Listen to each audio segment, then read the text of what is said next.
អាមេរិកនិងអ៊ីរ៉ង់បានបន្តវាយប្រហារតាមអាកាសលើអ៊ីរ៉ង់ជាបន្តបន្ទាប់ខណៈដែលប្រធានាធិបតីអាមេរិកលោកដូណាល់ត្រាំប្រកាសថាប្រព័ន្ធការពារដែនអាកាសកងទ័ពអាកាសកងទ័ពជើងទឹកនិងមេដឹកនាំរបស់ប្រទេសនេះត្រូវបានបំផ្លាញអស់ហើយនេះបើយោងតាមការចុះផ្សាយរបស់ BBC យោធាអ៊ីស្រាអែលបាននិយាយថាខ្លួនបានវាយប្រហារលើការិយាល័យប្រធានាធិបតីអ៊ីរ៉ង់មូលដ្ឋាននុយក្លេអ៊ែរសម្ងាត់និងមេបញ្ជាការម្នាក់នៃកងកម្លាំងការពារបដិវត្តន៍នៅទីក្រុងតេអ៊ីរ៉ង់ខណៈដែលយោធាសហរដ្ឋអាមេរិកបានបញ្ជាក់ថា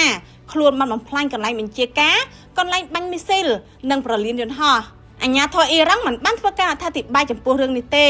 ប៉ុន្តែមានសេចក្តីរាយការណ៍អំពីការវាយប្រហារជាច្រើនកន្លែងនៅទូទាំងប្រទេសជាមួយគ្នានេះអ៊ីរ៉ង់ក៏បានឆ្លើយតបទៅនឹងការវាយប្រហារដោយការបាញ់មីស៊ីលនិងដ្រូនទៅលើប្រទេសអ៊ីស្រាអែលយ៉ាងសាហាវនិងបណ្ដាប្រទេសនៅតំបន់ឈូងសមុទ្រដែលមានមូលដ្ឋានយោធាសហរដ្ឋអាមេរិកកាលពីល្ងាចថ្ងៃអង្គារទី3មិនិនាដ្រូនមួយបានវាយប្រហារចំណតរថយន្តជាប់នឹងស្ថានកុងស៊ុលអាមេរិកនៅទីក្រុងឌូបៃបង្កឲ្យមានការឆាបឆេះនៅទីនោះនេះបើយោងតាមការបញ្ជាក់របស់រដ្ឋមន្ត្រីការបរទេសអាមេរិកលោក Marco Rubio ការវាយប្រហារចំណតរថយន្តនេះកើតឡើងប្រមាណម៉ោងប៉ុណ្ណោះបន្ទាប់ពីដ្រូន2គ្រឿងបានវាយប្រហារស្ថានទូតអាមេរិកនៅទីក្រុងរីយ៉ាតនៃប្រទេសអារ៉ាប៊ីសាអូឌីតដែលបណ្ដាលឲ្យមានអគ្គិភ័យកើតឡើងនេះបើយោងតាមការបញ្ជាក់ពីក្រសួងការពារជាតិអារ៉ាប៊ីសាអូឌីតលោកត្រាំបាននិយាយថាអាមេរិកកំពុងព្យាយាមបំផ្លាញសមត្ថភាពមីស៊ីលប៉ាឡេស្ទិកនិងកងទ័ពជើងទឹករបស់អ៊ីរ៉ង់ក៏ដូចជាសមត្ថភាពអភិវឌ្ឍនុយក្លេអ៊ែររបស់អ៊ីរ៉ង់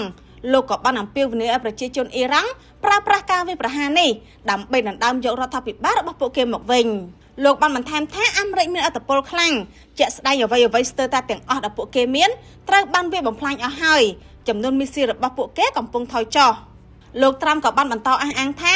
មេដឹកនាំអ៊ីរ៉ង់ចំនួន49នាក់ត្រូវបានកម្ចាត់កាលពីថ្ងៃសៅរ៍ទី28កុម្ភៈហើយក៏នឹងមានការវាយប្រហារថ្មីទៅលើមេដឹកនាំថ្មីផងដែរ